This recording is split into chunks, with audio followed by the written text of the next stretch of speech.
Welcome back. एक बार फिर से आपको खुशामदीद कहेंगे। नाज़रीन, इस सेगमेंट में हम बात करेंगे एक आर्किटेक्ट का रोल क्या होता है घर को बनाने में, छोटे स्पेसेस को किस तरह मैक्सिमाइज करके इस्तेमाल किया जा सकता है, क्या टिप्स हैं उन लोगों के लिए जो घर बना रहे हैं और जिन्होंने बना लिया और कहाँ वो गलती करते हैं उसको ठीक कैसे करें, इस पर आज हम बात करेंगे। हमारे साथ स्टूडियो में CEO Shadab associates and architect Shadab Akhtar साहब मौजूद हैं। अस्सलाम वालेकुम जी। अस्सलाम वालेकुम। क्या हाल चाल है? अल्लाह का शुक्र। Thank you so much for coming. सबसे पहले सबसे इम्पोर्टेंट क्वेश्चन जो मैं हमेशा पूछना चाहती हूँ, why do we need an architect? What do you think, what's your definition? क्यों जरूरी है एक आर्किटेक्ट को हायर करना कुछ भी बनाने से पहले? मैं तो यही कहूँगा कि बहुत ज़रूरी है। आप देखें कि एक वक्त था कि हमारे पास मीडिया जो था वो हर किसी के एक्सेस में नहीं था। अब वो टाइम है कि अब हर किसी के एक्सेस में मीडिया है, गूगल है, इंटरनेट है। तो हमारे पास अब जब क्लाइंट्स आते हैं उनके पास बहुत सारे अपने सपोर्टिव इमेजेस होते हैं और लोग समझते हैं कि हम उन सपोर्टिव इमेजेस के साथ खुद ही घर बना लेंगे, खुद ही मैनेज कर लेंगे उनको, जबकि ऐसा है नहीं। अगर आर्किटेक्ट का रोल अब शुरू ही यहाँ से होता है कि उन सपोर्टिव इमेजेस को लेके आर्किटेक्ट ही आपको बता सकता है कि आपकी जो स्पेस है, फिजिबिलिटी क्या है, एग्जैक्टली आपकी प्लानिंग कैसे उसमें बेहतर हो सकती है, क्या आपके लिए वो सपोर्टिव इमेजेस कितने फीजिबल हैं, आपकी स्पेस में वो कैसे आएंगे, जो कलर्स आप सोच रहे हैं, जो डिज़ाइन आप सोच रहे हैं, वो आपके घर में आपकी उस 5 मरले 10 मरले कनाल 2 कनाल के घर में कैसे हमने डालना है और कैसे हमने एक स्टाइल को डेवलप करना है। उस घर को एक डिज़ाइन प्रोजेक्ट बनाने में डेफिनेटली आर्किटेक्ट का ही रोल होता है, जो कि लोग इस वक्त ये समझते हैं कि जैसे कि नहीं बस इमेजेस आ गए तो हम खुद बना लेंगे, जबकि ऐसा हो नहीं सकता। वो हमेशा एंड अप करते हैं एक मेस पे, और उसके बाद जब वो मैस क्रिएट हो जाए तो पैसे भी जाया होते हैं, डिजाइन भी खराब होता है और फिर अल्टीमेटली आपको आर्किटेक्ट हायर करना पड़ता है। Exactly, तो पहले कि आप पहले ही कर लें। एंड में जब हमारे पास आते हैं तो हमारे पास पे बहुत ज्यादा कंस्ट्रेंट्स आ रहे होते हैं कि उन्होंने इतनी मल्टी डायमेंशनल चीजें डाल दी होती हैं उसके अंदर, और वो फिर हमें बहुत रिक्वेस्ट हो रही होती हैं। Shadab, just clear me, why do people think that it's a luxury?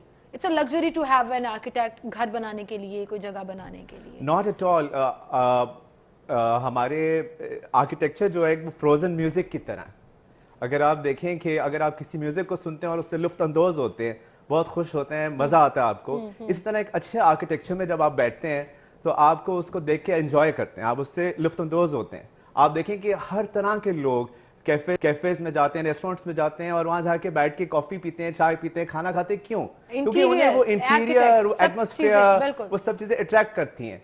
तो आर्किटेक्ट का भी यही रोल है कि वो आपकी स्पेस को, आपके घर को हमेशा लाइफ टाइम इतना खूबसूरत एक्सपीरियंस बना दे कि आपकी जो लाइफ है वो डिजाइन हो जाए। तो ये उसका बहुत इंपॉर्टेंट रोल है। बिल्कुल सही। और ये बड़ा इंपॉर्टेंट इसलिए भी है कि क्योंकि आपने उस घर, खास तौर पर मैं घरों की चूंकि बात कर रही हूँ, तो आपने उस घर में रहना है। Exactly. अच्छा, अब इसमें आपने जैसे जिक्र किया कि लोगों के पास बड़े आइडियाज होते हैं, वो लोग अपनी डिमांड्स खुद लेकर भी आते हैं, इंटरनेट से पिक्चर्स निकाल ली। अब हमें क्या होता है कि मैं एक मिसाल देना चाहूंगी कि वेस्टर्न साइड पर बड़े ओपन हाउसेस होते हैं, इवन वो मिरर वॉल्स भी यूज कर लेते हैं, कुछ जगह कुछ जियोग्राफिकली इस तरह से होती हैं कि वो उसको सपोर्ट करती हैं। अगर मैं अब आपको कहूँ यहाँ लाहौर में मुझे ऐसा घर बना दें जिसकी शीशे की दीवारें हों, तो मैं तो गर्मियों में भून जाऊंगी, मतलब क्योंकि एनवायरनमेंट हमारा सपोर्ट नहीं करता। और जबकि उन्हें ये भी नहीं पता होता कि उनका घर किस ओरिएंटेशन पे है, साउथ फेसिंग है, ईस्ट और मैं बना लूं और उसके बाद मुझे अफसोस हो कि ये क्या है, ये तो बिल्कुल फिजिबल नहीं है हमारे जगह से। सबसे बड़ा प्रॉब्लम ही यही है इस वक्त की जो ग्लास का यूज हम वेस्ट को देख के करते हैं बगैर सोचे समझे कि हमारी ओरिएंटेशन क्या है, सनपाथ क्या है, और हम लोग बना छोड़ते हैं और बाद में हमें ख्याल आता है कि यार जब हम उसमें रहते हैं तो हमारी एसी की कंडीशंस इतने खराब होते हैं कि हमारा वो घर या हमारी वो स्पेस लिवेबल ही नहीं होती। Electricity cost we can not afford 24/7 AC. Exactly. तो हर मतलब इस लिहाज से बहुत जरूरी है कि आप, तो आपके पास कोई ऐसे क्लाइंट्स आते हैं जो तस्वीरें लेकर आते हैं इंटरनेट से, जी हमें ऐसा बनवाना है, and then you have to convince them कि ये नहीं हो सकता, इसके अल्टरनेट में ये ऑप्शंस हैं? बिल्कुल बिल्कुल, यही सारी चीजें आजकल बहुत से आर्किटेक्ट्स फेस कर रहे होंगे कि उनके पास क्लाइंट्स बहुत सारे इमेजेस लेके आते हैं, क्योंकि आपको पता है कि हमारे यहाँ हर बंदे का एक डिजाइन सेंस है, चाहे वो एजुकेटेड है या नहीं है। बिल्कुल सही। तो आर्किटेक्ट का काम है कि वो उसको गाइड करे कि क्या चीज को कैसे लेके चलना, और जिसने पैसा लगाना है वो आपको उसकी बात सुननी पड़ेगी। आपको उसके टेस्ट को भी देखना पड़ेगा, समझना पड़ेगा, लेकिन एज अ प्रोफेशनल आपका काम ये है कि आप उनको गाइड करें और कन्विंस करें, क्योंकि उसमें बहुत सारी चीजें हैं कि प्लानिंग के अंदर जो सबसे मेन चीज है आपकी घर बनाते वक्त सबसे जरूरी चीज है कि आपकी प्लानिंग इतनी क्रिस्प होनी चाहिए कि आपके जो रेगुलेटरी स्पेसेस जो हमें एलडीए वगैरह और हमारी अथॉरिटीज़ कहती हैं कि आपने नेगेटिव स्पेसेस छोड़नी है, उनको आप इस तरह हैंडल करें कि घर जो है आपका वो बड़ा इंटरेक्टिव स्पेसेस के साथ बने, आपकी ग्रीनरी के साथ जो इमेजेस हैं, आपके जो आपके व्यूज हैं वो इतने इंटरेस्टिंग बने कि घर जो है वो लिवेबल स्पेस बने। बिल्कुल सही। चलें, अब मैं आपसे थोड़ा सा कुछ टिप्स लेने जा रही हूँ कुछ लोगों के लिए जो बहरहाल आर्किटेक्ट अफोर्ड नहीं कर पाते या कुछ टिप्स जानना चाह रहे हैं कि एक आर्किटेक्ट क्या क्या कर सकता है। छोटी स्पेस के ऊपर घर बनाना हो, क्या टिप्स हैं उसके लिए, किस तरह उसको मैनेज किया जाए?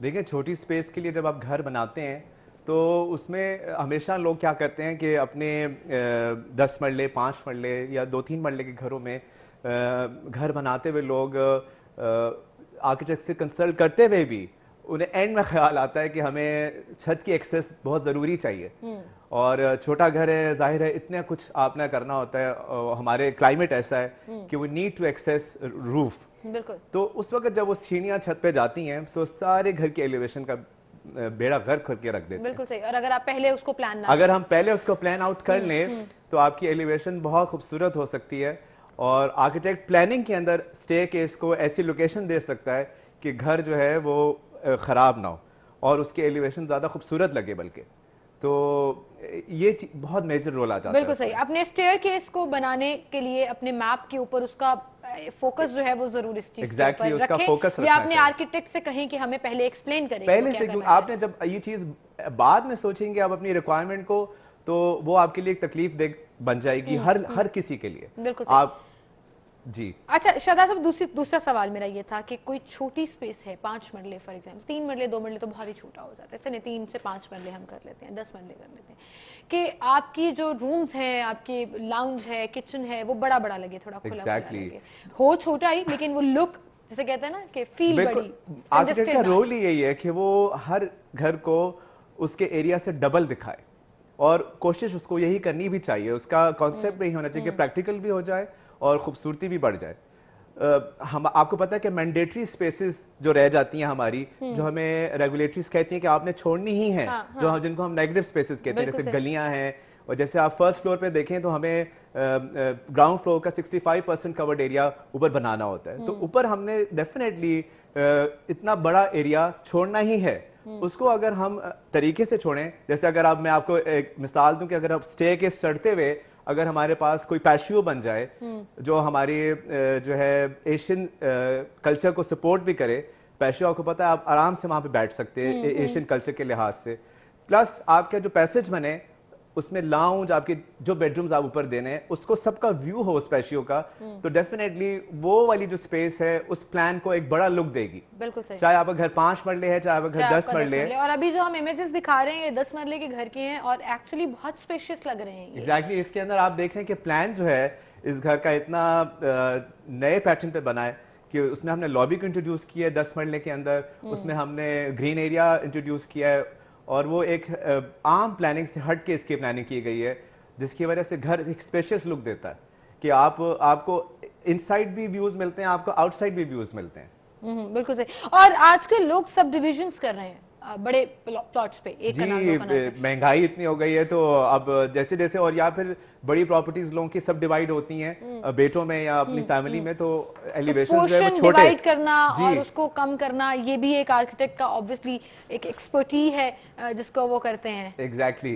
तो वो जो एलिवेशन जब डिवाइड हो जाती हैं तो जाहिर है घर एक्चुअली वो 1 कनाल या 2 कनाल का होता है, मगर फ्रंट उसका 10 मरले के लिहाज से होता है। तो डेफिनेटली अगर आप किसी आर्किटेक्ट से कोई चीज बना रहे हैं तो आप उस एलिवेशन को इतना अच्छा हैंडल कर सकते हैं। आर्किटेक्ट अगर एक्सपेंड भी करना हो तो कर सकते हैं और उसकी विजुअल लुक या उसका जो एक लुक है वो एक उस 1 कनाल या घर के मुताबिक एटलीस्ट लगे। Well thank you so much Shadab साहब for coming and good luck for all your projects and I really hope कि आपकी अवेयरनेस जो आज लोगों तक गई है उनको इतना ख्याल आए कि खुदारा घर एक ही दफा बनते हैं। तो कोशिश करें कि एक्सपर्ट ओपिनियन और गाइडलाइन जरूर हासिल कर लें and it's not that expensive जितना हमने हवा बनाया हुआ है ना। और मैं एक बात इसमें ऐड करना चाहूंगा कि कम बजट वाले लोगों को तो बल्कि ज्यादा जरूरत होती है आर्किटेक्ट्स की, क्योंकि उनके पास बजट लिमिटेड होता है। बिल्कुल सही। हम फिर आपको एक दफा दावत जरूर देंगे एक नए टॉपिक के साथ। Thank you so much for coming और आपसे मैं इजाजत चाहूंगी क्योंकि टाइम बिल्कुल खत्म हो गया। इंशाल्लाह कल सेम टाइम पर फिर से मुलाकात होगी। अपना बहुत सा ख्याल रखिएगा। अल्लाह हाफिज।